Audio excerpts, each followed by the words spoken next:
Silencio. Is he here? Let's see. Um, I think. I don't know if he's still here. See what's going on. I don't know if this is a troll or not. Let's see. This is not a troll. This is a You're real gonna get that account. right. I hope so.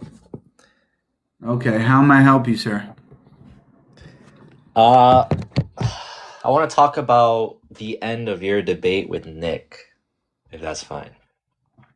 So you brought up the I haven't the rewatched it. I haven't rewatched it, so you'd have to jog my memory, and I also don't know how they've edited it. So, all right. Well, he brought up relative identity, and your response was basically there's nothing stopping me from counting with absolute identity. And in that context, you were calling it counting by discernibility. Do you normally use those terms interchangeably, or am I not capturing what you meant I correctly? can't really say what I said exactly, but I mean, I've been saying the same basic thing for quite a long time. So, yeah, if you want to call it counting by identity or Leibniz's law or mere distinction or discernibility, yeah, to me, in that context, they're pretty much all saying the same thing. Right. And so my point isn't specifically about relative identity at all. What I find interesting is where you said, what makes it logically or semantically impossible for me to count in this way. But do you remember that? Did I ask Nick that? Yeah. You were saying, Sounds uh, familiar. okay, Sounds like well, I hope you can recall enough to like explain a little bit about what it would mean for something to be logically impossible in that context, because I think it is logically impossible, but maybe you have what something else in mind. what's logically impossible? Sorry. For you to, in that context, you were speaking, count the Trinitarian persons with absolute identity. Okay, why is that? Sorry. Maybe you can explain that. Because the theory or the formalization doesn't preserve the intended meaning of the informal statements that the Trinitarians committed to. So it would be something like if people usually say when they say a contradiction is a P and not P, they usually qualify and say it's in the same sense. It has to be in the same sense. Yeah. So if it's not in the same sense, like if I say, a cat can fit in my house, and then maybe my friend says, well, that's not true, but what he means by the negation is not a cat cannot fit in my house, but maybe by cat he means elephant. So he changed the meaning, so it doesn't preserve the original meaning. So that's what I mean. So if my point But how directly do we translating to determine that, what the? Sorry, go ahead. but if Go you want ahead. to if you want me to clarify anything in the middle of this, that's fine. No, I'm just saying, so how do we determine what the original meaning is? Who determines that? The Trinitarians. I mean, anyone who's just expressing their position. So if I tell you like, a man jumped into the water, and you say, well, can you formalize that statement? The meaning, what we're going to formalize, the logician is going to get the meaning from the person expressing the informal statement, right? The logician can't just suddenly say, well, by water I'm taking you to mean concrete, and by jump I'm taking you to mean, you know Well, yeah, there has to nature. be a legitimate scope in which the terms being used and defined are being done in a normative way, of course. Right. So okay, so let's take like the standard formalization with absolute identity. Premise one is typically something like, let's say S equals G, Son equals God, where equals is an absolute identity statement. My point is that saying that is equivalent to saying any property of S is substitutable uh, as a property of G, which would then be equivalent to saying something like, if you plug in a property, it's saying something like, um, the Son is begotten. Premise one would mean the essence is begotten, right? Or maybe you want to say the essence is triune. That would force the Son to be triune. So you would be interpreting the Trinitarian in the first premise as saying that every property, in the logical language, that the Well, I Son don't think you has. believe that, do you?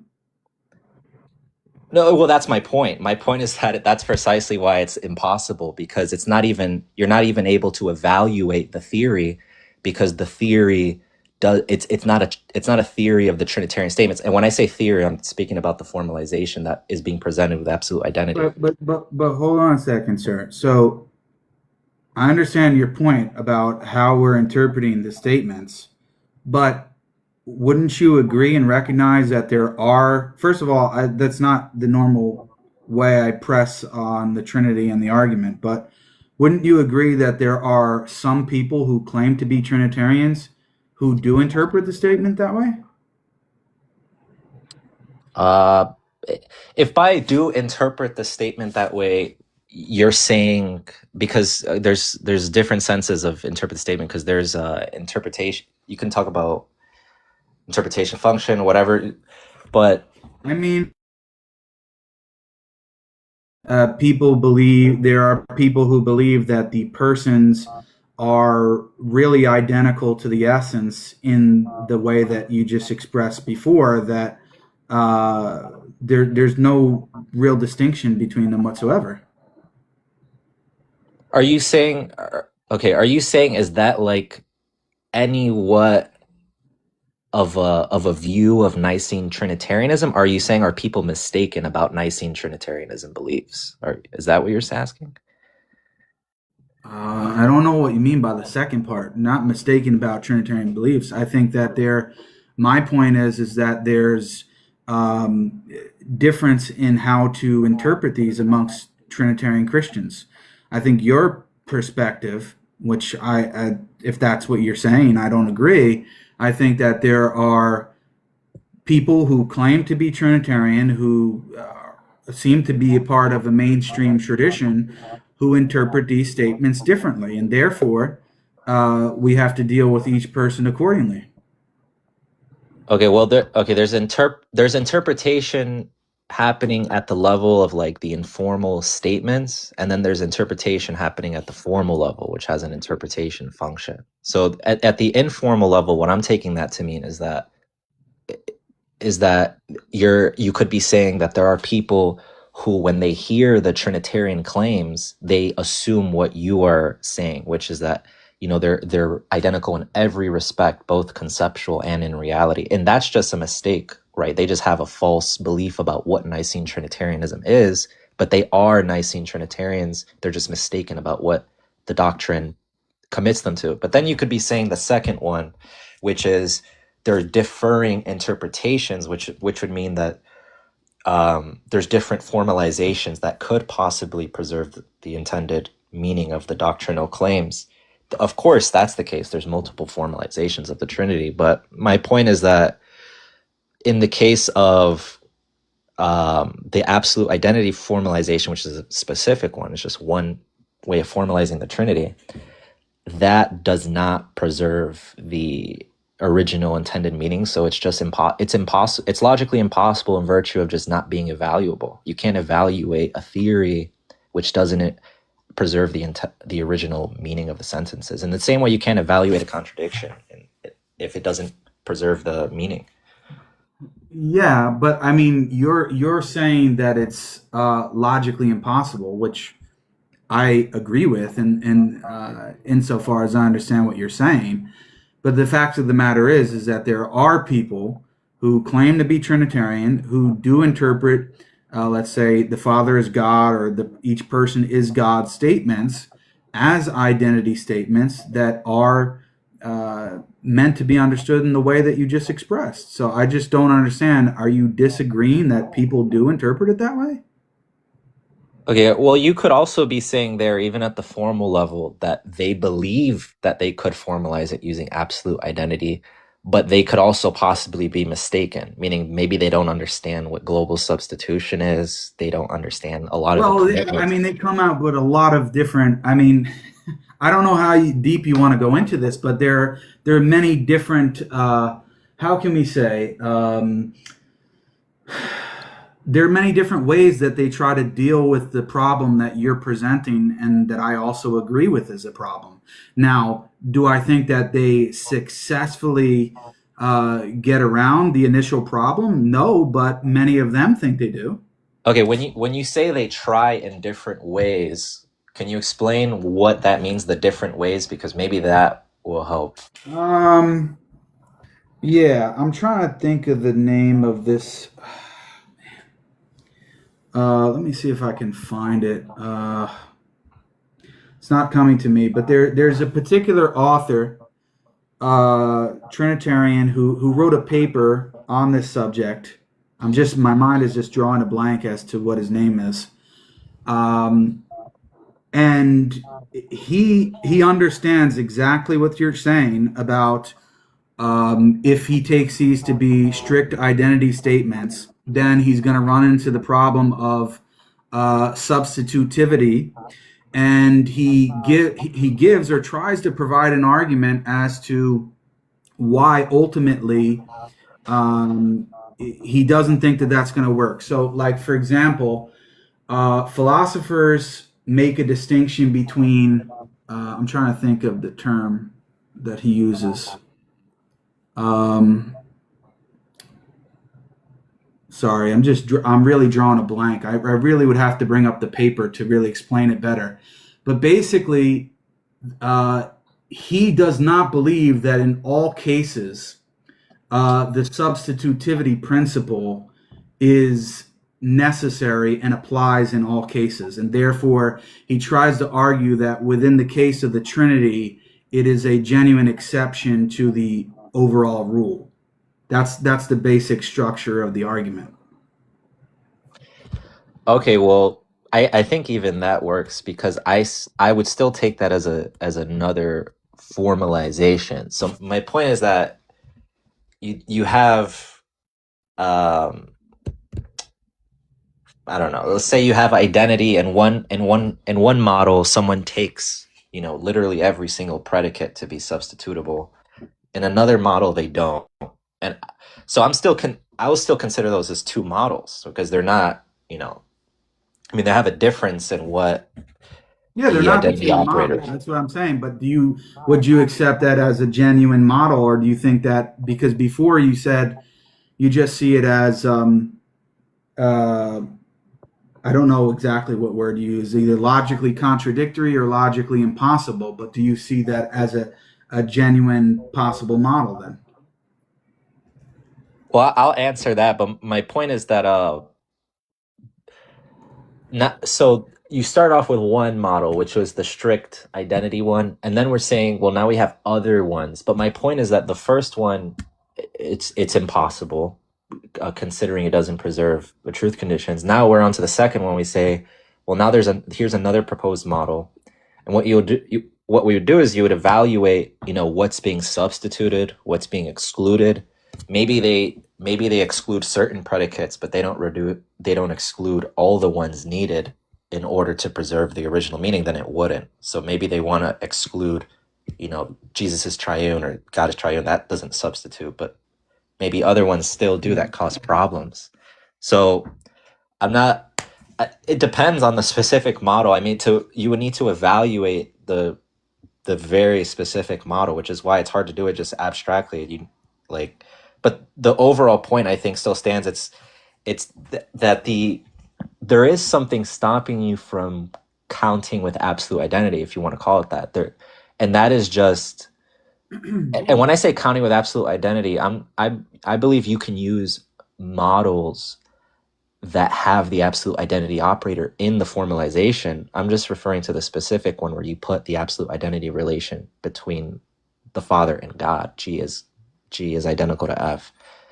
But I still think there are predicate models that use the absolute identity operator. But that I just I don't I see it as like very trivial. Like it's if it's not if it doesn't preserve the meaning, then of course it's logically impossible to use it because it's not evaluable. And if we have any other model, literally any other model that preserves the truth conditions, then it is logical. And it seems like it just seems so simple. Like the Trinity is logical. It doesn't seem like there's a big issue there. Well, Uh, yeah, but logical in what sense, though? I mean, in the sense of within a particular model. That's what you're talking about. yeah. Yeah, it's logical in the sense that here I'll make it even more clear. It's logical in the sense that using standard, what's considered classical logic, all its standard constraints and principles, we have multiple formalizations that can model the Trinity. I think that's it's in that sense. Um, yeah, okay. So I was listening to you. I'm not trying to be rude, but I was trying to search for the paper. So the paper that I was thinking about, which I don't know if you're familiar with, I'm just saying that because I don't know, is by Chris Tweed. It's called Absolute Identity and the Trinity. Are you familiar with that? Let me look it up. Let me see if I read it. Chris So Tweed. it's called Chris Tweed, and it's called Absolute Identity and the Trinity. I was actually planning to respond to it in an academic paper with Dale Tuggy, and then we just whatever we didn't fall out, but we just didn't proceed with the process. But anyway, his argument, and I read it a while ago because this paper, when did it come out? Let's see, 2022 or something like that. So like 4 or 5 years ago, pretty much.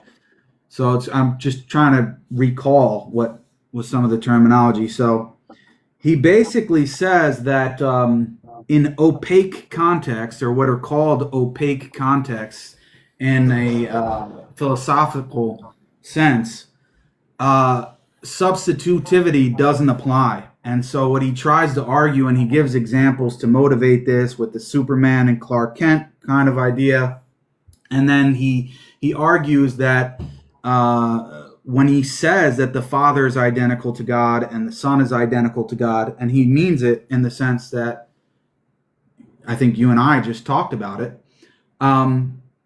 he doesn't think that you can substitute the terms and yet preserve the truth value. And he uses the Superman Clark Kent example to say that this is in an opaque context. And then the key part of the art, which most people agree with, I mean, that's what Frege came up with, the distinction between sense and reference and how all of this is related. But the key move that he makes in the claim, which I don't think there's any genuine support for, he claims that the Trinitarian statements are made in opaque contexts in a similar way that the Superman and Clark Kent statements are. Now, I don't think that that's true, but that's what he's claiming. And then he even goes to, I think he goes to Leibniz. Let me see. I think he wound up mentioning Leibniz I'm pretty sure it's Leibniz, but one of these people, he mentions that there doesn't necessarily, oh, no, I think it may be Spinoza, not Leibniz. Anyway, I'll have to give you more details on it, but basically he argues and he tries to give a prior precedent that there doesn't really need to be an indicator, something to indicate that this truly is an opaque context in order for us to claim that it is. Okay? So the way that he avoids what you would say is a contradiction, or what I would say is a contradiction, is that he's saying that the substitutivity principle doesn't apply in opaque contexts, and the Trinitarian statements must be understood and as being interpreted as an opaque context, and therefore it avoids the conclusion, which no Trinitarian wants to accept, which is that the Father is identical to the Son.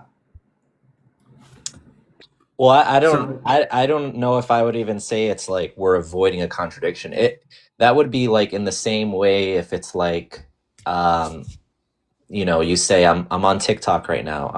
And I say, well, you're not on TikTok right now. What I mean you're not on TikTok is that you are on TikTok right now. And it's just a disagreement of meaning. It's like you'd be like, okay, Johan, you're not even saying what I mean when or something. It's not like, oh, you're just avoiding a contradiction. It's just there's a error in what is being meant there.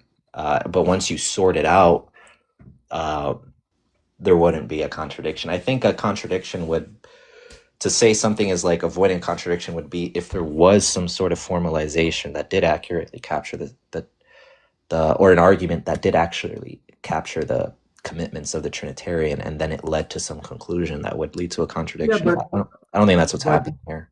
but Johannes, I don't think maybe we're speaking past each other. What I'm trying to say is that it seems to be the case that you are claiming that there's one way to capture or interpret these Trinitarian statements. Is that what you're saying, or am I No, misunderstanding I'm not saying there's. you? I Okay, actually saying I think there's an infinite way in okay, principle, an infinite okay, amount.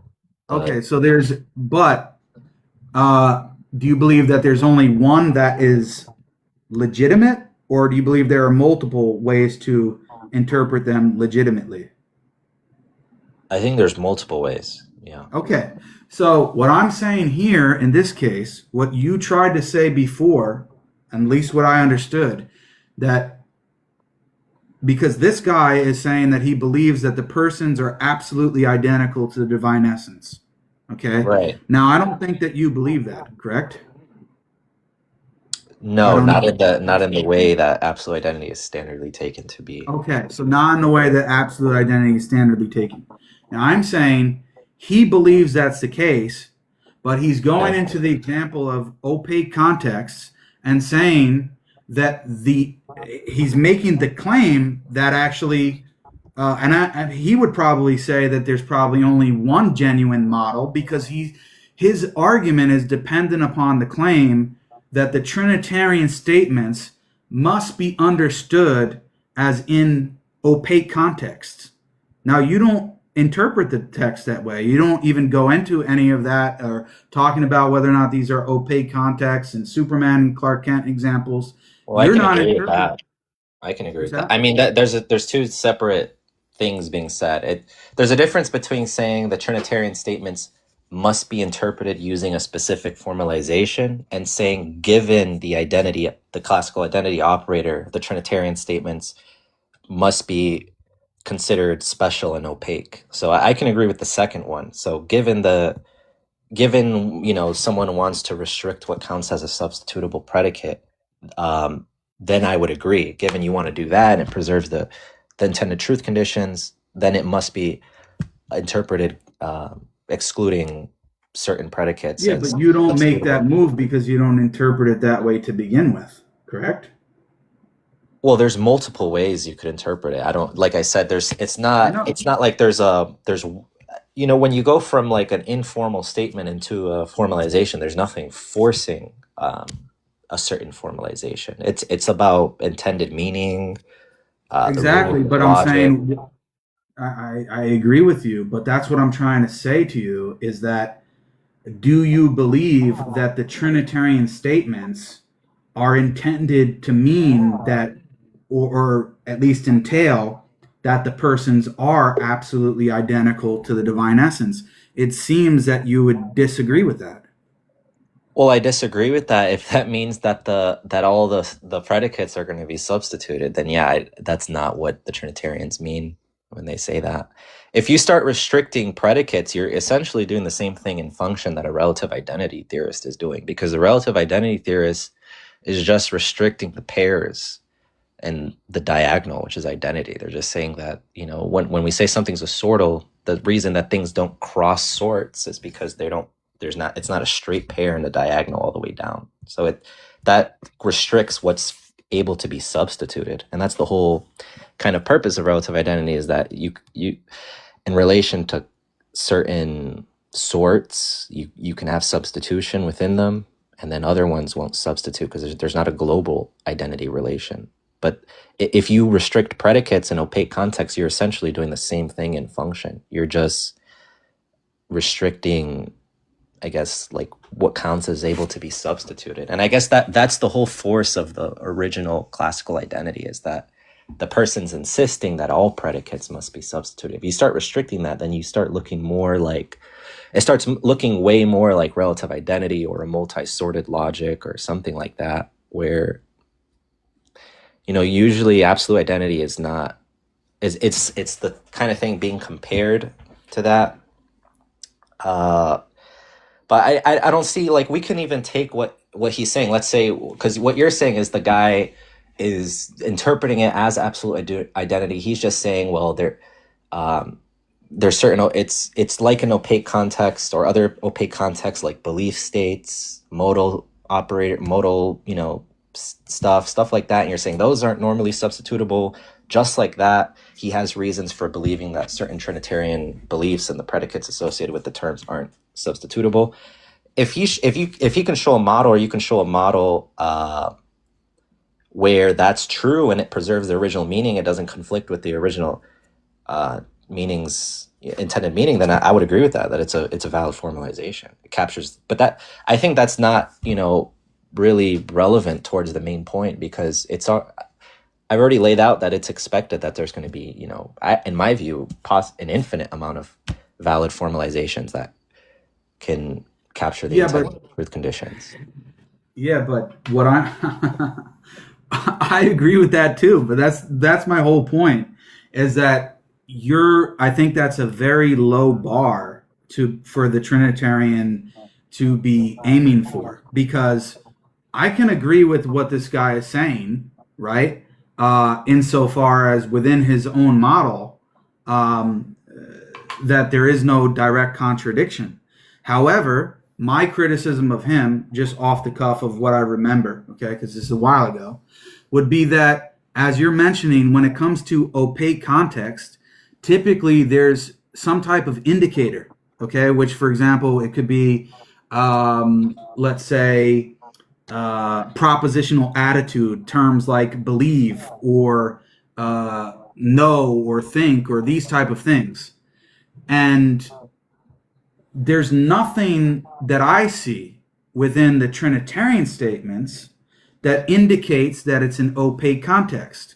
Now, he himself, from what I recall, and I hope I'm not misrepresenting his position, but from what I recall, he himself agrees that there is no textual indication to demonstrate or indicate that the Trinitarian statements are actually in an opaque context. Now, I grant him, for the sake of argument, that if it is, then yes, I agree with the general sort of philosophical view that in opaque contexts, that the terms aren't always necessarily can be substituted and preserve the truth value. I agree with that. But am I going to grant that these Trinitarian statements should be understood in an opaque context without any indicator like a belief or propositional attitude or anything like that? No, I'm not. But well, I agree with you. I don't see any reason to take it as an opaque context, but that doesn't really land us any further away from the point. I mean, this is one specific way of formalizing it. It lands us to the point that I'm trying to make to you, my friend, is that would I say that his model is logically contradictory? No, I would not say that. But I would not say or grant that this is a legitimate solution to the quote unquote LPT, because I don't deem his claim that these Trinitarian statements should be understood as opaque context statements. No, I agree with you. I think you're... Yeah, so that's the distinction I'm trying to make. Now, I agree with you. These statements can be technically, from a purely logical perspective, can be interpreted many, many different ways. I agree with that. And I'm saying to you, and that's why I've made this clear on Twitter and other places. That's why, respectfully to Nick and also what you're trying to do, I think it's a low bar, because yes, it is technically logic. You can present a logically consistent model. Well, I've never ever denied that. there's an issue now. There's an issue now, and it's because you're not now you're objecting to the logic itself. So what you're doing is equivalent to someone, you know, being like a non-classical logician, and let's say they reject a bunch of classical principles or something, and they say there can be true contradictions, and it is logically consistent given their logical framework, but obviously we're going to reject it. But what you're going to reject it on the basis that you reject the logic. My point is No, that but his there, is not a non-classical logic. I wouldn't say that. if you start restricting what counts as a predicate in Leibniz's law in a non-standard way, I think that is very No, much. he's not appealing to a non-classical or non-standard logic. He's All right, let's affirming. even grant that. Let's say that restricting uh, Leibniz's laws, what counts as a substitutable predicate, is still classical logic. Let's even grant that. Um, you're still objecting to the logic. You're still objecting to saying there that there's something within the logic which I don't accept because there are certain things that are considered as opaque, and I don't take these certain predicates to be opaque, and that's fine. You can do that, but that's not equivalent to saying that the Trinity is illogical, because you're just referring to one specific formalization. But all it takes for the Trinity to be logical is that there's at least one formalization of a logic that you accept, and it preserves the intended truth conditions. No, but I'm not okay. So first of all, okay, I don't think that this anything he's saying entails a non-standard or non-classical logic. Oh, I granted that. All he's saying is that, which I accept, is that in certain opaque contexts, right, when there's typically intentional operators that indicate that it's an opaque context, when you say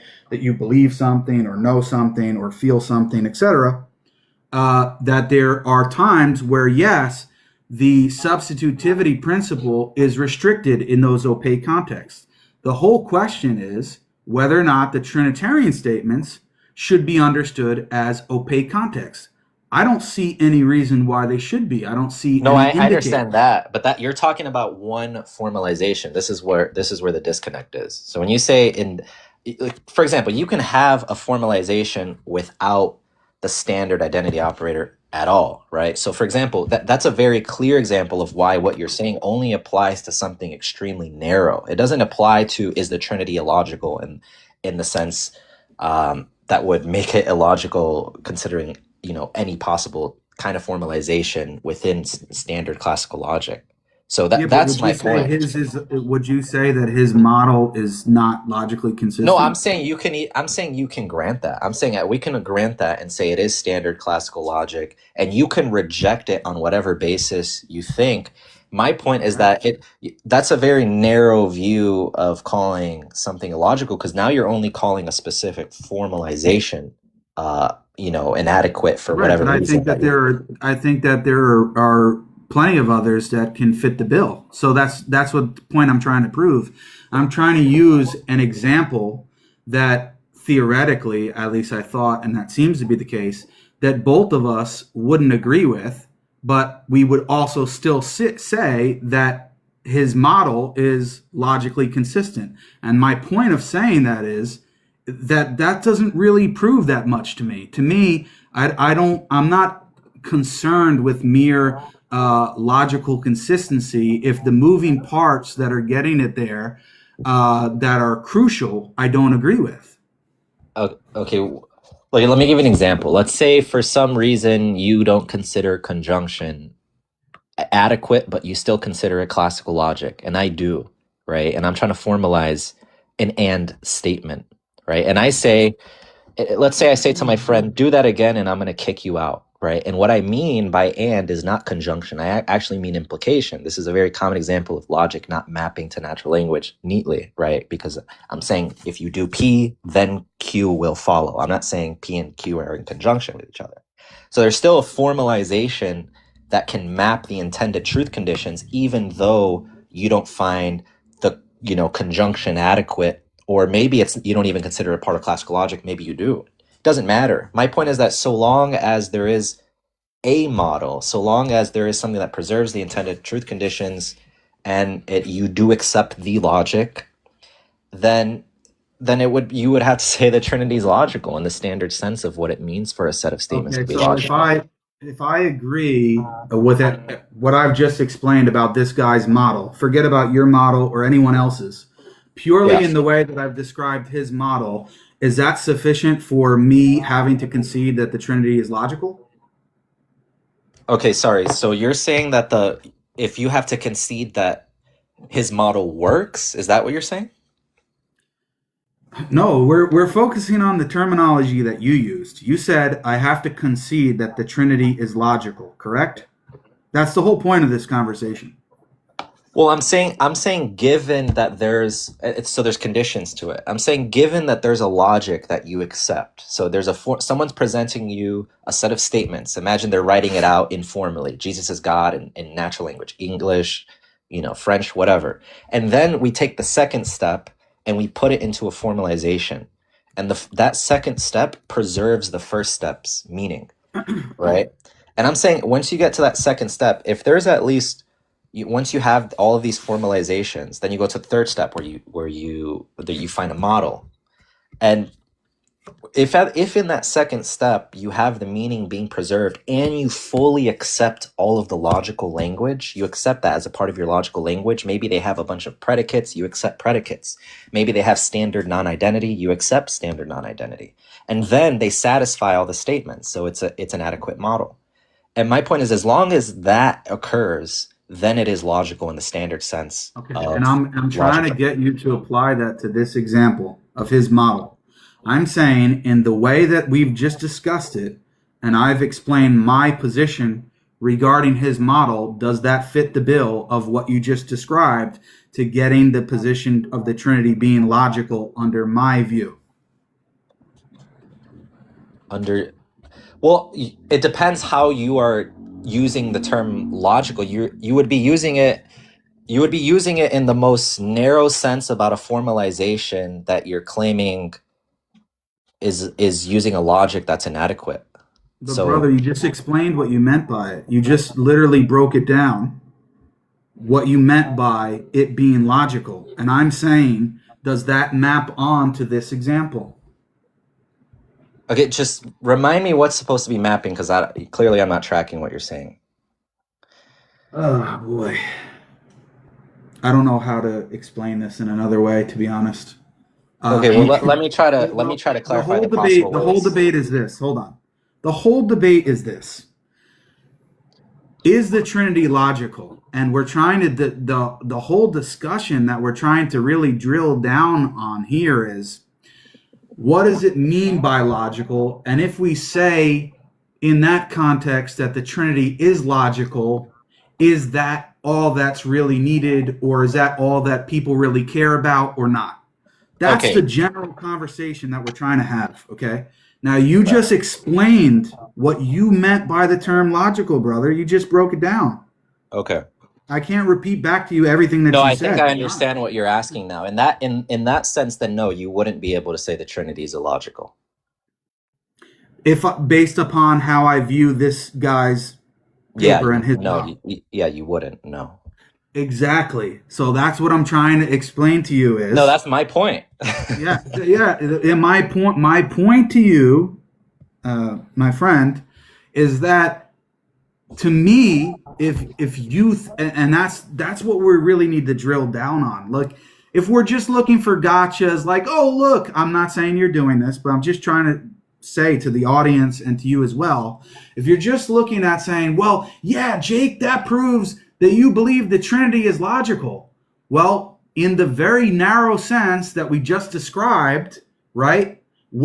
But at the same time, I'm going to tell you that I think it's nonsense for the guy to tell me that these Trinitarian statements should be understood in an opaque context, and even though they don't have any indicators for them, like propositional attitudes, beliefs, or anything like that.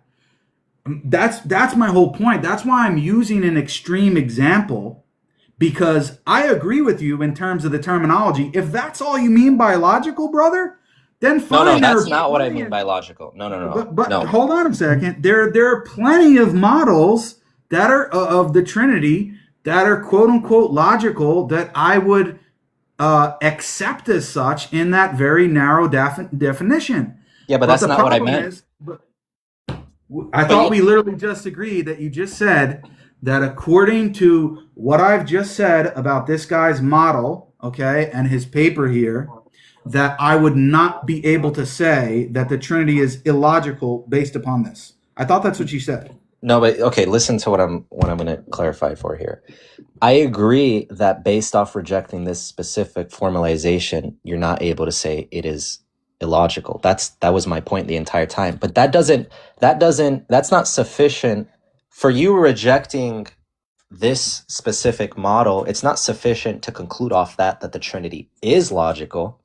And not only that, by you rejecting this specific formalization, there's a specific reason why you're going to be rejecting the formalization. It's because you find an issue with what's with something specific in the logic. So it's like with opaque context, you don't consider the Trinitarian case an opaque context, maybe, or something like that, because it's not something like a belief state or a modal operator, something like that.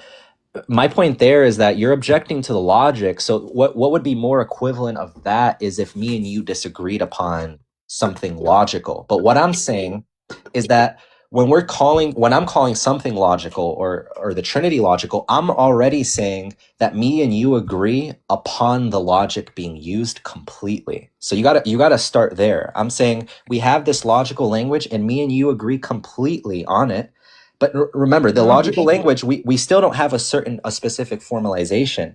I'm saying based on all of these logical tools we agree with, conjunction, implication, explosion, all of these laws and principles in logic, then I'm going to construct you a formalization.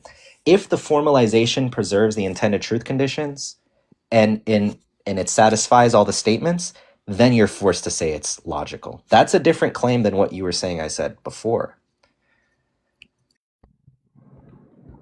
no. So I think that you misunderstood me. I wasn't saying that from this guy's model and his paper that I would be able to say that the Trinity is illogical just because I'm rejecting his formalization. I'm not saying that. That's not or what my or point. logical, or that it's equivalent to rejecting any kind of formalization in the sense that it can be internally No, but consistent. I'm That's not saying equivalent. is it enough for me to disagree that the Trinitarian statements are opaque context? Is that enough for me to say that his model and what he's expressed that I don't accept that it's logical? No, it's not adequate for any of the three. It's not adequate for saying it's logical. It's not adequate for saying it's illogical, and it's not adequate for saying it's equivalent to denying any internally consistent model. It's not adequate to any of the three. Okay, so I guess I don't know, man. Maybe it's late for me because I think that you're still not really getting down to the fundamental point that I'm trying to make about this particular position. I don't understand how you're claiming, on the one hand, that my response to his model doesn't mean either that I'm granting that the Trinity is logical or illogical. I don't understand how you're making that I'll claim. explain it. I can explain it pretty easily. So, okay, let's say he provides a formalization. He says certain predicates are opaque. You disagree with him. So it's not logical because nowhere there has is there being provided a formalization that preserves the intended truth conditions and satisfies all the statements of the Trinity. So that is not one because it doesn't do that. It's not Why? Why would illogical you say that? Why would you say that though? because that you just rejected the formalization. There's no other formalization there being presented. No, but you're saying it doesn't preserve the truth values. That's what you said? No, I'm saying you rejected his model, and I'm saying there isn't another one being presented where it meets the criterion of being logical. That's what I'm saying. So the criterion of being logical would mean that it preserves the But original the statements. reason why I'm rejecting the model, you don't think that that's important?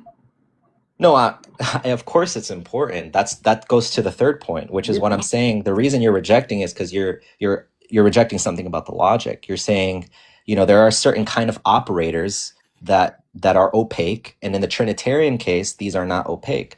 But that means that it's also not equivalent to any sort of formalization being internally consistent, because you're going to reject certain models on the basis that you don't accept the logic, or you're going to object something about the logic. But my point was that the formalizations that a Trinitarian will present to you that are going to be possibly logical are going to be the ones within the scope of what's logically possible, which is going to be within the scope of the rules and all of the logical language that you accept already. So that's a side point, because it's not going to be logically possible, of course, if you object to the logic, right? That's one of the Yeah, I know, bunch of but the definitions. way that you're using the term logic now, and that's the whole question here, is how the term logical is being used, and the way in which you're using the word logic. It seems to me that you're equivocating. You're not using the same definition and understanding all throughout this conversation. Because I wouldn't say that. I would say, in a sense, I'm not really objecting necessarily to the logic of what he's presenting. Okay, well, you're objecting to the kind of I'm objecting to his things. interpretation. I'm objecting to his claim that the statement should be interpreted as an opaque context. Right, what that's going to So be that's not. that's going to be in consideration of what counts as a sort of like a belief state versus a modal operator, all these things that are called intentional contexts or intentional operators, that I don't understand how that's not a disagreement about the logic. Well, like Because it's like someone saying, I don't think modal, modal operators substitute freely, right? And then they give you a host of reasons. Um, but it seems to me it's going to be because, sometimes it'll be obvious that it causes some sort of issue in the system. So, and that seems like, to cause an issue in the system, given what's considered and what's not considered a predicate, seems to be something about the logic, not about the, you know, what, I don't know what else that would be. But even if even if, let's say, strictly speaking, it's not about the logic in the most strict sense, it's not about the logic. Um, I still don't think it's equivalent. I still don't think it's equivalent. equivalent to what? Sorry. It's not equivalent, or sorry, it is equivalent to someone saying that, or when you say that, I believe there are many models of the Trinity that are internally consistent, but there's something about how the person is interpreting that model such that it's yielding that consistency, and you disagree with something within it. So in that case, You don't think that this is a genuine example of that? no, no, no, I corrected myself. I think it's equivalent to that, but I think that Right, and example. that's all I'm saying. No, I understand that. That's my point. And I'm saying that example, the two examples that you're putting together, is not equivalent to what I'm proposing, or what, other Trinitarians propose, because they're already accepting, you're already accepting a bunch of, logical language, things that are strictly logical and things that are not strictly logical, like the signature and stuff like that, where you're already accepting all this, and using those tools, the person is building a formalization. And what I'm saying is, given all those things you already accept, both logical and non-logical language that are used to build the formalization, I'm saying, given that, you're going to be forced to say that it's logical if they can construct one. So I'm not fine. It's, to me, it's not, bringing up a formalization that you disagree about whether it's opaque or not, doesn't even really touch the issue to whether or not the Trinity is logical. It's just like an interesting side point, maybe, to whether or not you can formalize it using absolute identity, considering certain predicates are opaque. Uh, You get what I'm saying? Not really, bro, because on the one hand, it seems like you're granting that I would need to say that that the Trinity is logical merely based off of accepting what I've already said about this guy's model at this point.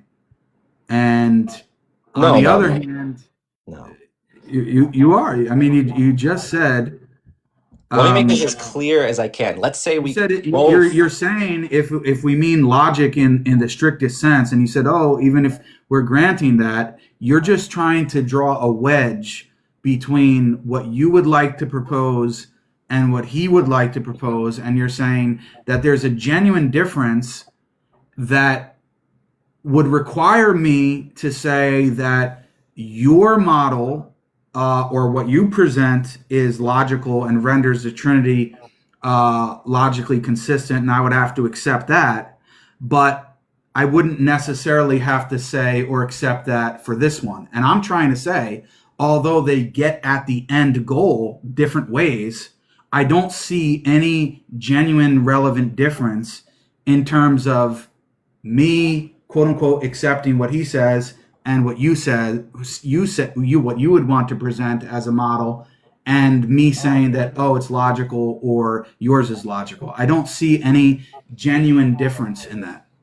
Well, the difference is that there are predicates that you're going to disagree about whether or not they're opaque, and then in the other models, there are going to be predicates that you don't disagree about because they're using.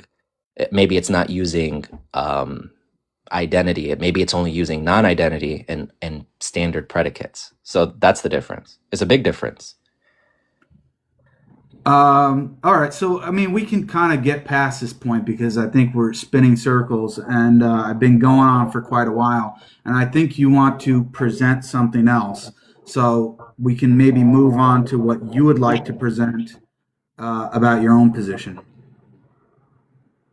Uh, no, I really just wanted to talk about that Nick point. But if you want to talk about something else, I don't mind. Which Nick point? Sorry. The one where you said that I should quote you word for word, but you said something like it's not.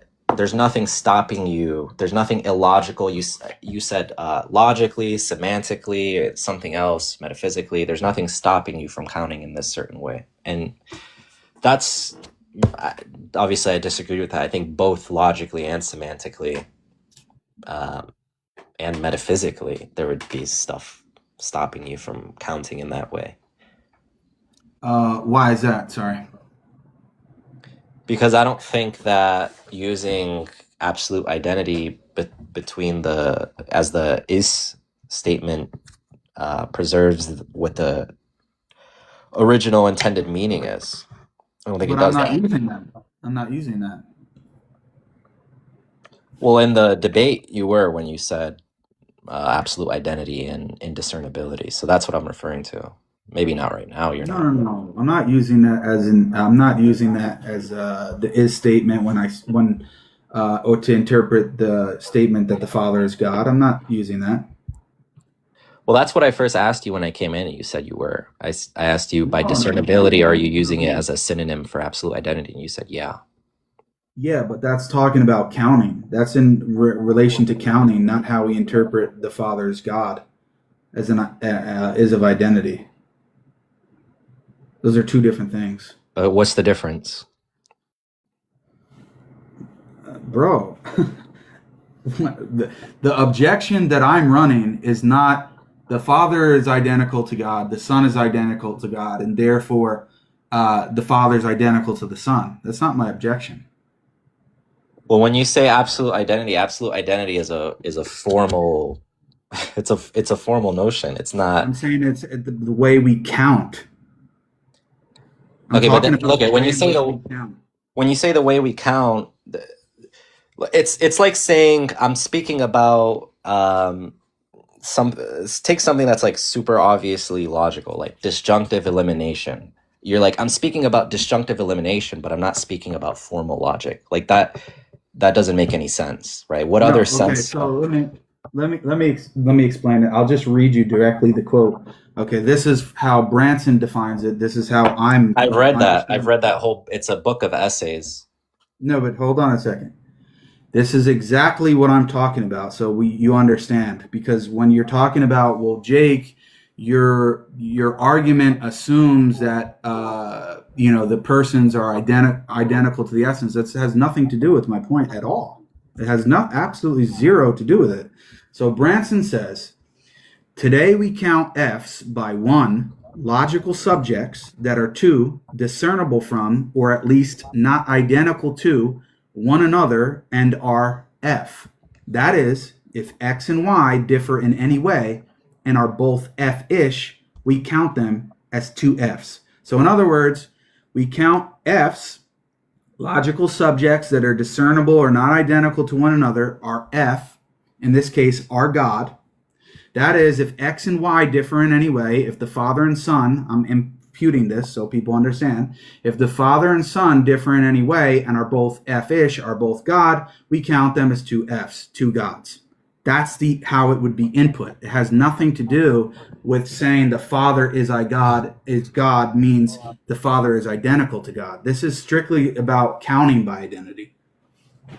Okay, but let me explain that to you. There's two issues with that. For one, that is talking about non-identity in the formal sense, because it's saying if X and Y differ in any way, which is to say that the substitution principle fails, which is where he gets non-identity from. And if you read that, that's not talking about, if you read this very sentence before that, he's talking about trope theory. That entire section is about trope theory. Modern analytic philosophy is a bundle theory, trope theory.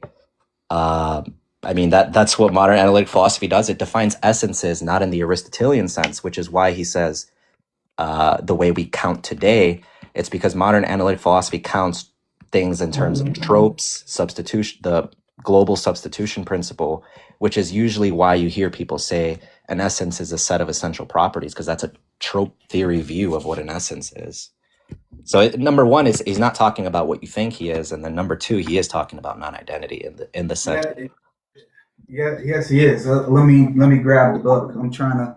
Yeah, can you read the entire section? Because what you're reading, there's a sentence right before it, and it'll say trope theory. It'll say, and if you read the very bottom, I'm trying to get it. Give me a second. I'm grabbing it here. 1 second, because he also mentions it in this text here.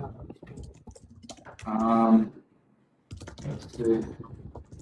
Here, I'll find it. I have it downloaded somewhere. I read that a while back. Yeah, but he has a newer discussion of the same point. Oh, I found it. Here, let me pull this up. Let's see. Hold up. 55. Come on.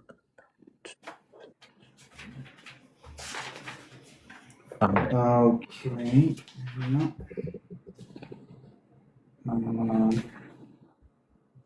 Literally just give me 1 second. I got the book. 123.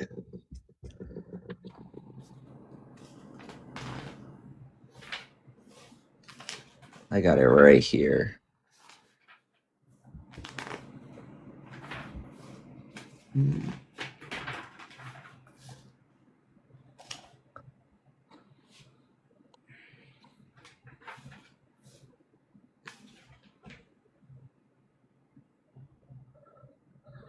Oh, man. Let me see.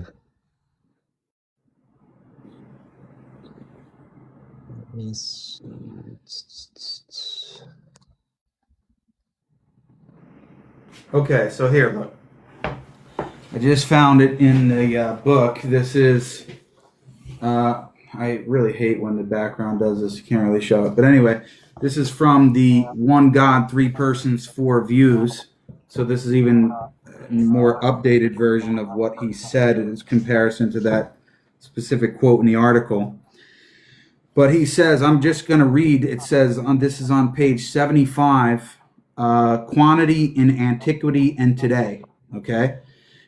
So I'm showing that I'm starting at the actual section. I'm not quoting this out of context at all. It says, introductory logic textbooks take for granted that we count by identity. However, from Aristotle through the end of the medieval period, it was thought we count by division or divisibility.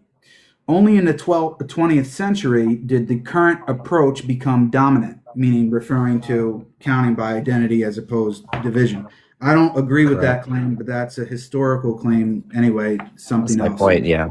But then he says here, right under it, the next sentence, I'm not skipping anything, he says, to say we count by identity is to say the number of F's is given in terms of logical subjects, terms, or variables that can have F predicated of them and are such that each is non identical with every other.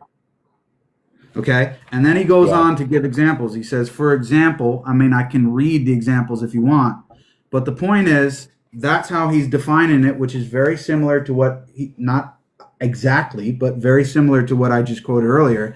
To say we count by identity is to say that the number of F's is given in terms of logical subjects, terms, or variables that can have F predicated of them and are such that each is non-identical with every other. So what is your response to this? Well, That's when what you I read say, actually. in other Go ahead. words, when I say that I'm counting by identity, all I mean is what Branson, I believe, is trying to say here. And I don't see how any of that has to do with me interpreting the Father is God or the Son is God or the person is God statements as absolute identity statements. I'm not interpreting them as absolute identity statements. In fact, I'm interpreting them in a sense as statements of predication, which is related to what he says when he says that logical subjects, terms, or variables that can have F predicated of them.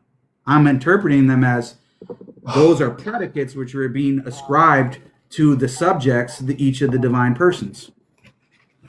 Yeah. Well, okay. So what you read supported my point where he said that this is the modern way of counting, and I found the paper, and I got two other supporting papers, his dissertation and the original one you quoted. So the original one you quoted, where it says today we count F's by one logical subjects that are two discernible, the sentence right before that, which is the start of the section, is called counting, and he says, unfortunately, we don't have space to discuss Gregory's view on counting in detail, but we can say enough to explain the focus on tropes and token actions. And if you read the bottom, he says, then there is only a single trope of physical objecthood. And if you read his dissertation, at the very beginning, he says that he's not trying to fit alternative logics into the historical. He says one in his dissertation he's trying to do a historical account of what Gregory of Nyssa is saying, and then two, formalize those statements that Gregory of Nyssa is trying to say. And what he's trying to do is preserve the modern way of logic, or the modern view of counting as the thing you said, into Gregory of Nyssa, into a modern formal system.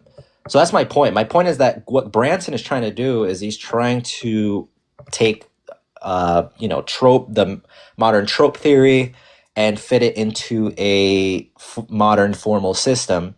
So when he speaks about the standard way of counting, he's not saying analytic philosophy is a minor portion of the history of philosophy, and he's just speaking about modern trope theory and that. So in that sense, it doesn't even represent the majority of Christians who aren't some sort of trope theorist, nominalist of any kind, any of that sort, where the modern analytic philosophy definitions would fit what we're even saying. Because, like, for example, Aristotelians don't define essences as sets of essential properties, right? We define as quiddity, the principle of which properties come forth. So not only that, but when he says logical subjects that are discernible from or not, or at least not identical to one another, and he says that is if X and Y differ in any way. But you know what principle that is? If X and Y differ in any way, and they are both F-ish, then we count them as two Fs. That's that's saying that there X and Y, there's non-identity between X and Y, such that there's I know two. that. I know that, bro. But I think you're terribly missing the point. Whether or not his historical claim is accurate, which I don't agree with, I'm No, I'm not not even going to go. mentioning that really. Yeah, The but historical I'm not going claim. to go into that debate. No, because you did. You said that. Well, he's making the claim that this is a modern way of counting. I don't agree with Well, that. no, I'm Okay. not saying what I'm saying is not that you have to agree with that. What I'm saying is that you're presenting this as if he is like saying that there's, that he's endorsing some dominant view of No, I'm counting in the not standard doing sense. that. I'm not doing that at all, man. Well, when you That look at, what? let me give you an example You're because you not listening provided. to me, bro. Honestly, if that's what you think, come on, bro. I'm not presenting it that. Okay, In look at fact, and hold on. In fact, Branson himself doesn't agree that this is the correct way to count within the Trinity or many other things. I'm okay, not saying that Branson is agreeing with this. I'm listen to my telling you, point. I'm using his quotation to explain what is meant by counting by identity. That's all that I'm using it for. I understand that, but you're not understanding my point. My point is not to say that you believe that he's claiming a specific thing. My point is that when you present it, you present the quote, like for example, as you presented it to Nick in the debate, it makes it seem as if you're getting Branson to agree that the standard way of counting is like as if something that's like a widely endorsed thing to which when we're having theological disputes, which are primarily overwhelmingly founded upon like medieval philosophies, that this is like some standard view No, in theological that's, disputes. There's really no point no. of bringing this up otherwise. There is. It is. There is. It all that's meant to be brought up with the quote is if I say to someone, "Okay, here's my problem with the Trinity. I believe it's three gods, and here's Okay. why." And then I say it's because I'm counting by identity, and what I mean by identity is X. What I just explained, what Branson says. That's the point of the quote. Now, when he says in the beginning here, the very first sentence, introductory logic textbooks take for granted that we count by identity. Do you agree with that? Yes. Okay. So that's all that's being said. I've never hid any context that Branson doesn't mean that this is something that is mainly a product of the 20th century going forward from people like Frege No, and other. that's not the issue. The issue. But you're trying to say that I'm doing it in a dishonest way.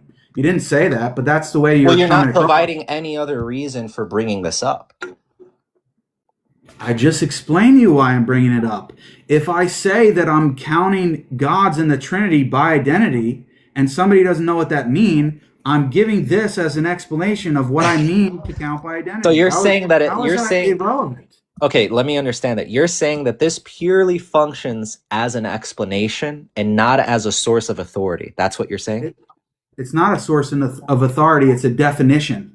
No, I'm asking you I'm not asking you what it is. I'm asking you about your purpose of presenting it. You're My saying. purpose of presenting it is to convey to the person I'm speaking to as clear as possible what I mean by counting by identity. Has nothing. If it was Branson Oh or my it goodness. was That's what? okay. Let me tell you why that's extremely unbelievable. Because not only do you quote Branson on this, you quote Branson on multiple things to Christians. It's not a one off thing. What you're saying would be slightly believable if you were just presenting one thing about Branson, but you bring up his dissertation, you bring up the Okay, other, so you the think I'm from lying? four. You think I'm lying about my purpose? I do. Yes. I think it's Okay, fairly well obvious.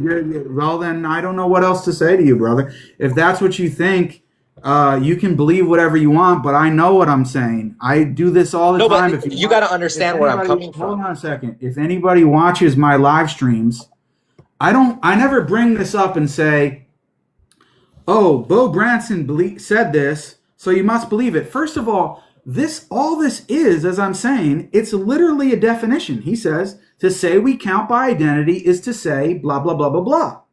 All it is a definition that Branson's giving. The reason why I go to Branson for this definition is because I feel that his explanation of what I'm trying to convey is clear. And the only sense in which I'm appealing to it as a quote unquote authority is to say, here's a Christian who is relevant in the field that we're talking about, and he understands what I mean here, and he's explaining it in a similar way. That's all that I'm using it to present for. I'm not saying that, oh, because it's Bo Branson, that you have to agree with it. In fact, of course, I literally say that Branson doesn't believe that this is the way that should be counted in the Trinity. And he also thinks that if you use this counting method, it results in other kind of whatever philosophical problems or logical problems that you put yourself into. So Yeah, but that's look, what it is. now let me explain why I don't believe that. So, number one, number one, it's not a one-off thing. Number two, Branson says things that are explicitly contrary to things you say all the time, like things where you say that finding whether the Trinity is logical is a low bar. In his dissertation, he says it would quote. He says it would be an embarrassment to the anti-Trinitarian if they admit that there's a logical model of the Trinity, and he's speaking in the formal sense. Or at the end of his dissertation, where he says he thinks he found a solution to logical problem of the Trinity or supposed logical problem of the Trinity. You don't quote that ever. But what you do Yeah, quote but against Christians is things that you think support what you find as the counting method that you're choosing to use against the Christians. You no, don't think. because the same guy Branson that you're quoting from, he also goes into what you would want to call, or I don't know if he uses the exact um, phrasing, but the metaphysical problem of the Trinity. He thinks that this is extremely important, and that he writes a lot about that throughout the book. Yeah, So in his dissertation, he also says that you can solve the LPT without solving the MPT. So he says that yes, he solved the LPT. yes, I understand that, but you're missing my point. I mean, what do I have to say? I've come on here very freely many times. I've been saying the same thing for many years when it comes to the LPT. Okay, the difference is that whether or not I agree with the moving parts in the model that get it to be quote unquote logical or for it to be consistent, like in the Chris Tweedy example, I'm going to have my objections to that. Or there are some models that people use that not only me, but both of us would agree are not really preserving the truth of what the Trinity is meant to be describing. For example, partialist models. I think they solve the problem in the sense that, well, if you say that each person is part of God and they're not truly fully God, well, then, yeah, in a sense, there really isn't three gods because there's one God who's the Trinity, and then there are three parts of that one God. But I don't think that that's genuine Trinitarianism, and I don't think you do either. So this is the point that I'm trying to make. I've never disputed that there are Trinitarians that can come up with quote unquote in a very strict, narrow sense, logical models. But that doesn't mean that I don't have problems with their model. Of course I do. Okay, let me ask you this. Bo Branson, you've cited him as the leading scholar, in which he is, I would say. He probably has the most dominant, what you want to call a dissertation, or it was turned into a book on the matter. He defines the issue as strictly being a formal problem. Do you agree with that? What do you mean? Do I agree with what? That he defines it How that way? so my point is here twofold. It's one that you've cited, and I agree with you on this, you cited Bo Branson as a dominant force on the matter, and I would argue he's probably the most dominant in terms of the literature on the matter of the logical problem of the Trinity in his dissertation. But he also states that the logical problem of the Trinity can be solved without solving the metaphysical problem of the Trinity. And what he means by there is what we're all saying to you, which is that what you call the narrow view, which is that the logical problem of the Trinity can be solved in the narrow view, and that is the view, according to Branson, in which he takes the modern sense of logical problem of the Trinity concerning absolute identity, relative identities, all the forms that he's speaking of in his dissertation. That's why Yes. he's considering that solved, which is what Yeah. he's But calling the logical problem of the Trinity. So if you yes. agree that there is a model, do you also agree that in the sense that the leading scholar that you're citing as the leading scholar has solved the logical problem of the Trinity according to his definition, correct? No. So I think the problem that you're not really grasping what I'm trying to say is that Branson, yes, he explains it in the way that you just said. I'm not denying that. I'm not denying your representation of Branson. Okay. However, for example, when he talks about equivocation views, or what he calls equivocation views, he says that you can solve the LPT by equivocating on the meaning of is God between premises 1 to 3 and premise 7. I agree with that. Do you? Yes. Okay. That's actually So one of his two listed solutions, the okay, equivocation. good. Yeah. Now I want to focus on that. I agree with that. If you equivocate, for example, and this is just one way of doing it, but if you say, well, when I say that the Father is God, the Son is God, and the Holy Spirit's God, what I mean by that is that they're divine, and then you take a partialist account and you say that they're part of God in some way. That Well, William that's Lane not what he's said. saying. He's not saying Hold on a partialism. second. Hold on a second. If you take a partialist account in the way that Craig does, or what's this guy's name? The other guy in the book. What's his name? Sorry about that. Hasker. Drawing a blank. In their account, then yes, you can equivocate on the meaning of is God in the first three premises and the seventh, and there's no strict contradiction. Okay, so it's logical in that sense.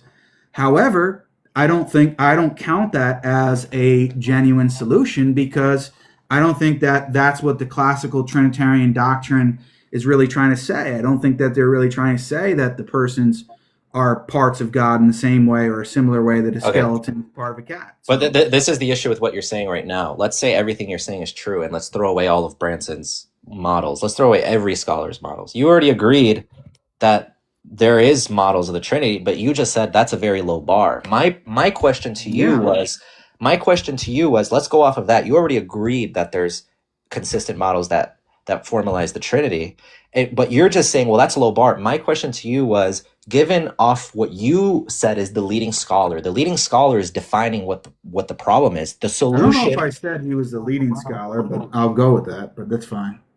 Okay, my point here is that if you say that, then it also makes sense to go off of what the leading scholars, or one of the dominant scholars that you always cite, is defining as the logical problem of the Trinity.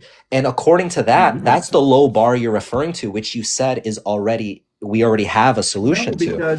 because it's not limited to that. Because he also says, when dealing with Craig and Hasker's model in the book, he is granting, strictly speaking, that they're quote unquote solving the LPT. He's granting that. However, he comes up with the way that he expresses it, the 3G or three gods problem.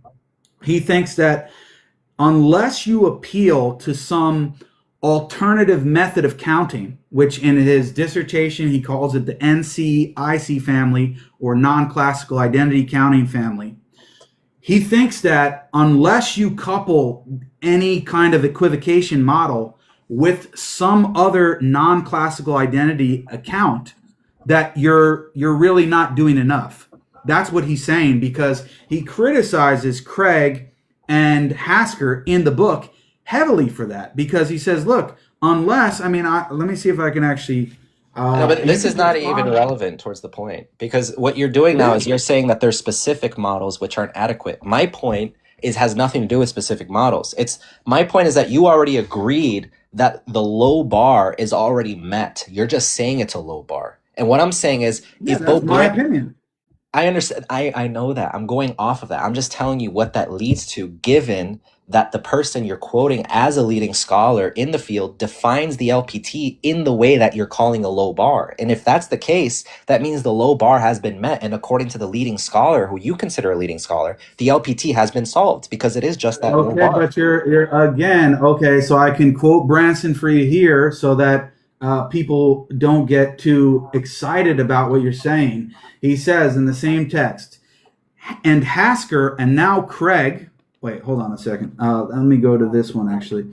He says here, finally, barring any alternative view of counting ES, meaning the equivocation solution. So you're going off of Respectfully, brother, have you actually read this book? I'm asking this as a genuine question. Yes, I Have have you? four views. What? Yeah, I actually have it Okay. right here in front of Okay, me. you've read the entire book. Um, I can't remember if I read the entire book. I Okay, read a lot. I'm not saying that as a gotcha. I'm asking genuinely because what you're saying about the LPT in Branson's dissertation, that's from one perspective, but I'm saying to you, he doesn't limit it to that when he's dealing with other Trinitarian views like this. For example, he mentions the two broad families, the ES, equivocation solution family, and the NCIC, or non-classical identity counting family. But then in the book, when he's dealing with these supposed equivocation solutions of Craig, Hasker, and others, he criticizes it by saying this: finally, barring an alternative view of counting, ES, meaning equivocation solution families, can't solve any version of 3G, the three gods problem, anyway. For Okay. given hold on, for given ES alone, the equivocation solution alone, although there's a sense in which there's only one God, the Trinity, there's also a sense in which there are three gods, the persons. And we can't downplay that sense. It's the only sense in which the Father, Son, or Spirit is God. There's a good sense in which there are three gods. So my point is that although he will admit in his dissertation, and from a very strict and narrow sense, the equivocation solution, quote unquote, is logical and solves or satisfies the LPT, he's still critical of it and saying that unless you couple it with an alternative view of counting other than counting by identity in the way he expressed and the way I'm expressing, then it can't solve what he's calling the three gods problem, which is exactly what I'm saying. Okay, let me demonstrate something here. Let's say everything you just said I agree with. What's the relevance towards my point with that? The relevance towards the point is simply saying that, oh, Branson says what is important to solve the LPT, Jake is saying is a low bar, but Branson is this great scholar who's saying that it's very important and it's not the low bar that Jake is portraying. I'm trying to provide this text to say, well, yeah, in a sense, Craig actually, not Craig, Branson is actually not thinking it's as high of a bar that you think, because although he would include Craig and Hasker's models in the ES family that quote unquote solved the problem, he still thinks that there's a major problem that they're not actually successfully dealing with. Yeah, well, they're okay. I see the issue. They're not successful because they don't preserve the intended truth conditions. So it's No, not. Yes, that's that's exactly why they're not no, it's because successful. there's a specific problem that he calls the 3G or three gods problem, and he thinks that you can't solve it from the equivocation solution family alone. You need to appeal to an alternative method Yeah. of Okay. counting. What? Okay. Why is that? According to him, he says it in his dissertation. Why is what? Okay. Why do you need to appeal to a different? Well, he doesn't say that in his dissertation, but in the case of what you're quoting, why do you need to appeal to a different form of logic formalization to solve it? What? Why? He says an alternative view of counting No, I specifically. That's understand that. I'm saying why. What is the purpose of that? What is it solving? well, he explained it in the quote. It's because of the fact that he thinks it's problematic if you leave it on the case of not appealing to an alternative view of counting, that there's going to be three gods in some legitimate sense. Yeah, exactly. That's it's not preserving the intended. That's what it means to not. Okay, look at when you ask a Christian, for example, this is a common talking point on here. When someone says, Jesus is a God. You said this to Nick in your debate as well. You said Jesus is a God. The Father is a God. So Christians are going to reject it based on how you're even forming that language, right? Because they're trying to preserve the intended meaning of the original doctrinal statements. If you read Branson's work, he's obsessed with retrieving not just a formalization of it, but with what he sees as the Father's intended I meaning of agree it. with you there, bro. But what you're not accepting You're not accepting the fact that although everything you're saying is true and Branson has a major problem with this, he still has an entire family called the equivocation solution, both in his dissertation and his other public writings, that he is granting solves the strict logical problem, because there is, technically speaking, there is no contradiction in the text, because No, now you're misinterpreting Branson. no, I'm There, not. No, I'm not. you I'm are. not misinterpreting Branson. See, this is the problem. You think that because Branson is attacking this position here in the manner that I have, that he's not granting that this is, in some sense, okay, a solution to the LPT. He does accept that. That's why he has an Okay. entire family of solutions called the equivocation solution. Okay. Oh, my goodness. You got to understand what if Branson is trying to retrieve the original meaning of the fathers, and certain solutions do not retrieve that intended meaning, which is why he's not accepting them, Yeah, then it goes back to my original point when this whole thing started, which is that you're not even able to evaluate the specific formalization, because it doesn't even capture the meaning.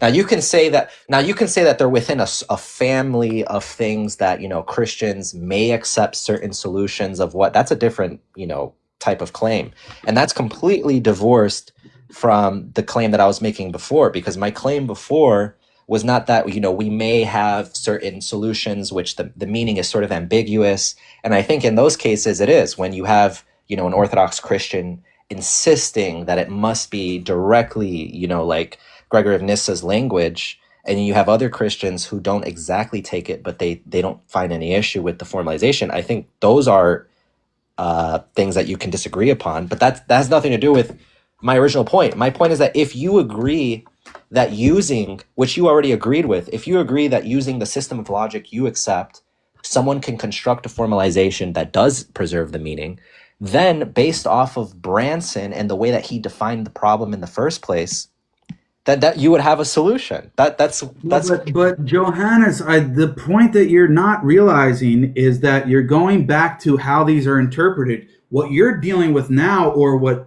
Branson's issue is a historical or metaphysical issue. It's not a strictly logical issue, in the sense that he's saying that it isn't solving strictly from a very narrow point of view the LPT. He's granting that, but he's saying it's problematic because he doesn't think that this is the correct historical representation of how he views the Trinity, especially in Gregory of Nyssa and the Cappadocian Fathers.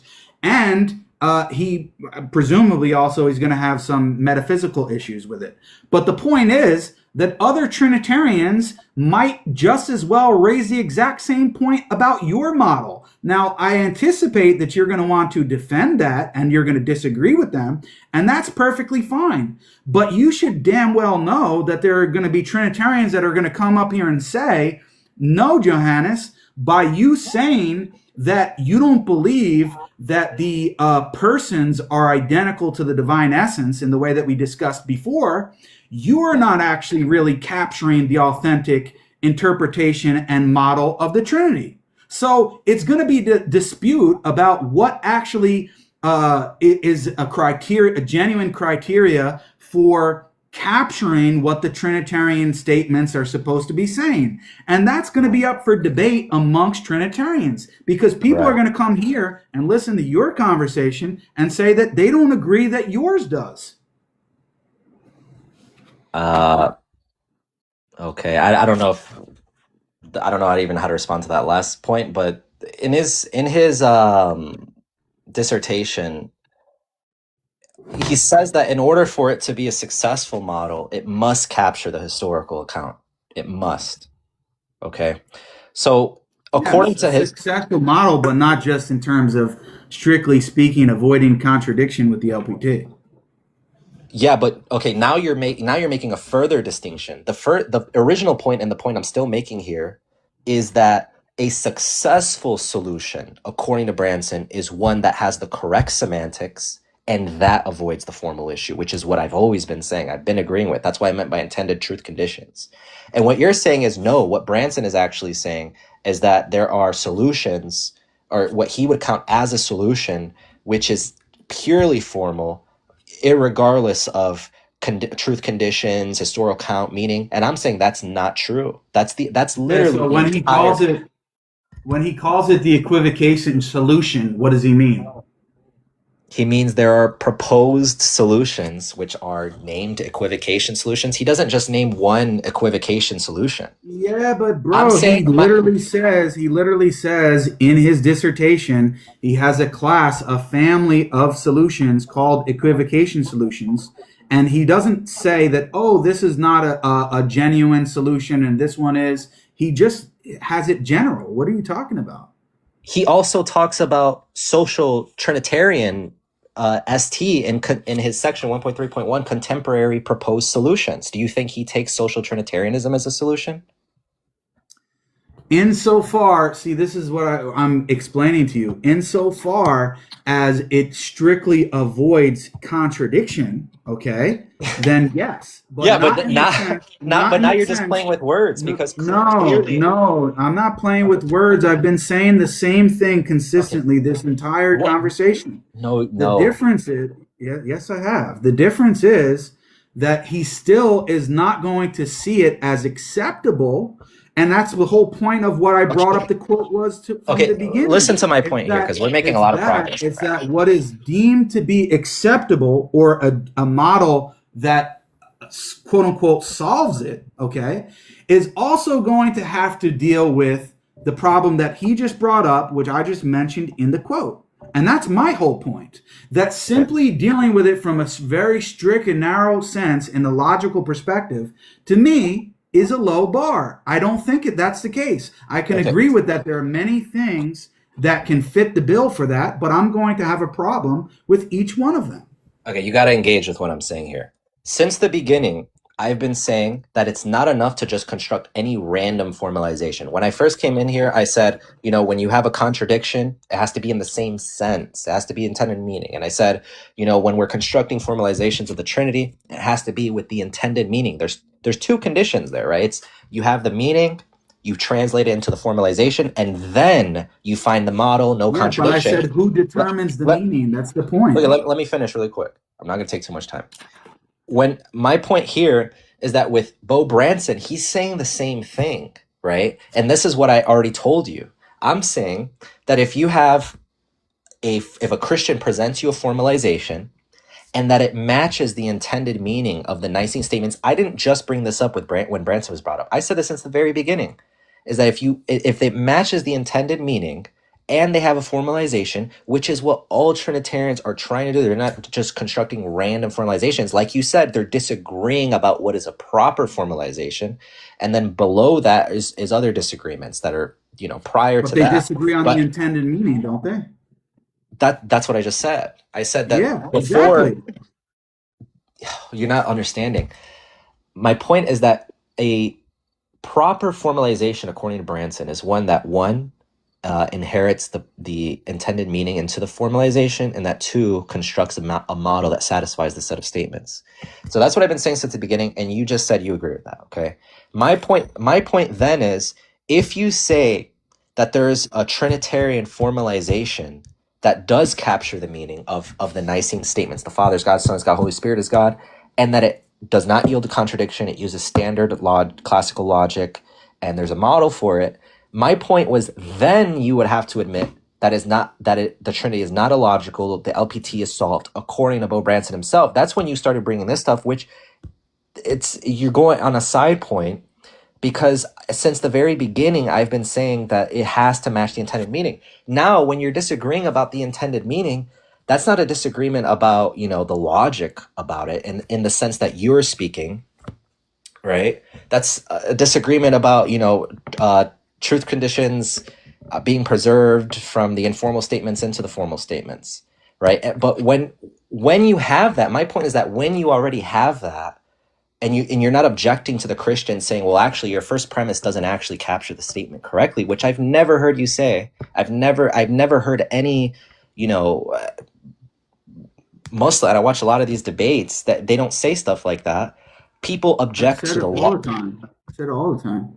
well, people are objecting to the logic. They say it's illogical. They don't say that, well, you didn't capture the meaning. They say there's a logical problem with the Trinity. It And depends on who the person is. If it's going to be, for example, if it's Craig and or someone taking a partialist view, of course, I've always said that. I said that I don't think that this is the intended meaning of the Trinitarian statements. I've always said okay, that. well, let's get to the main point where there are many formalizations that very obviously capture the intended meaning into the formalization, and they also leave room for deferring language in terms of, like, you can capture Gregory of Nyssa's language using certain formalizations, as well as capturing, other fathers or whatnot.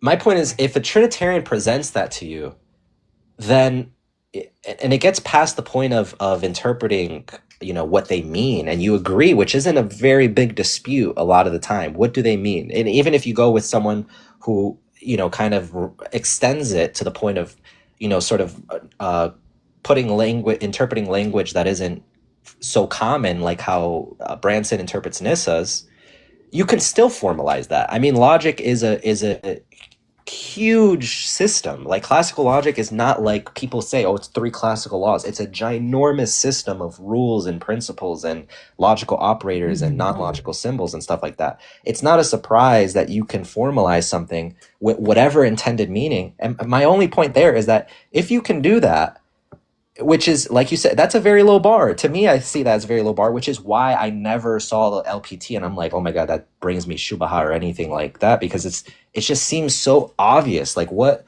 there's no there's no logical problem with the Trinity. We have the intended meaning, we have certain formalizations, and it's obvious you can't find a truth condition that isn't preserved, and then Yeah, but it's a model, and then boom, there's no LPT anymore. yeah, right. But the point is we're going to disagree on the intended meaning. That's the point that we're at now Give because me, okay, let's say you're talking but hold to on, hold on a second. Hold on a second. I mean, I just let you talk. Just let me get the last thought out. Okay. We're going to disagree on the intended meaning because, for example, of how, like, the way that you would interpret Nissa statements and the way that you're formalizing it, I don't think Branson would agree with you. that's fine. Right. So that's what I'm trying to say is that I think there is going to be a difference in interpretation. For I would argue that I don't think genuinely the early church fathers um, were formalizing it in the way that you are, in the way that you would explain with relative identity and counting in the way that you do. I don't agree with that. I think, in fact, not only do they not do that, the way they express things is contrary to that. Okay, you think church fathers believe that that the essence is, or sorry, that the Jesus is triune? What? I didn't say The, that. I'm asking you a question. I'm not saying you say that. No. Okay, so that rules out absolute identity. So what other form of identity is there for the fathers to believe in? What do you mean? How does that rule out absolute identity? Because if you Sorry. put an identity relation between the Son and God and the Father and God, then that would force all predicates to substitute. And if you're Yeah, but I don't think they if believe that the essence is triune. Okay, that's the point. The point is that if we have evidence that they don't believe that there's a substitute that doesn't predicate that doesn't substitute, then that would automatically rule out formalizing the with absolute identity between the Father and God. No, it doesn't, because the Father, for example, is not triune, but neither is the essence. So talking about whether or not it's triune doesn't solve whether or not it's an absolute identity statement, because it still could be, because neither one of them are triune, so it doesn't cause a Do problem. you believe the essence is paternity? Do you think the fathers believe the essence is paternity? Here, let me ask you something very much No, simpler. Do you believe that the fathers believe the essence is a person? no. Okay, if you use Leibniz's law and absolute identity between Jesus and God and the Father, that would force all predicates. Is a person is a predicate. It would force the essence to be a person. So that can just rule out absolute identity. There you go. Okay, that's a much better way of trying to do it, but the triune wasn't working. I agree. I don't hold the position. Well, I should qualify. I agree that um, the majority of church fathers did not believe that the persons were identical to the essence. I agree with that, but I don't agree that they held your view and your interpretation. And what's my view? Well, I mean, we didn't get really to uncover that in any significant detail in this conversation, but I mean, I'd be happy to talk to you about it another time. But it is getting pretty late here. I'm going to have to go. All right. Yeah, we spoke a long time. All right. I appreciate it.